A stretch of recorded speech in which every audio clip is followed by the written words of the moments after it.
অনেক বছর আগে এক গ্রামে থাকতেন গোপাল বাবু নামে এক বুদ্ধিমান মানুষ।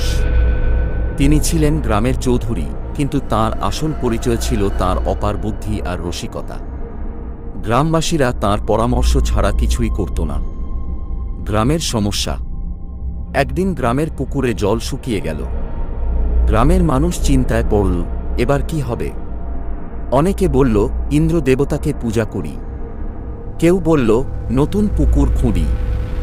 তখন গোপাল বাবু বললেন, পুকুর তো আমাদের মতোই, ক্লান্ত হয়ে গেছে, ওকে একটু বিশ্রাম দিই, বর্ষায় আবার জেগে উঠবে।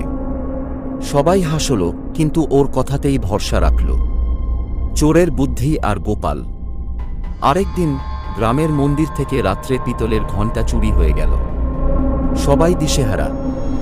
গোপাল বাবু বললেন, চোর নিজেই ঘণ্টা বাজাবে, কারণ ঘণ্টা বাজিয়ে না কেউ শান্তি পায় না। সেদিন রাতেই গ্রামের এক মাথা খারাপ লোক রাতভর বাজাতে লাগলো ঘণ্টা, আমি নই, আমি চোর নই। ধরা পড়ল আসল চোর, যাকে গোপাল বাবু আগেই সন্দেহ করতেন।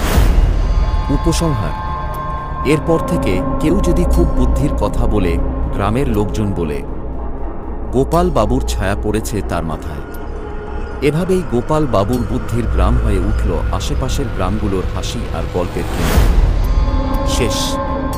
তুমি চাইলে এই গল্পটা আরও লম্বা বা নাট্যরূপে লেখাও যেতে পারে।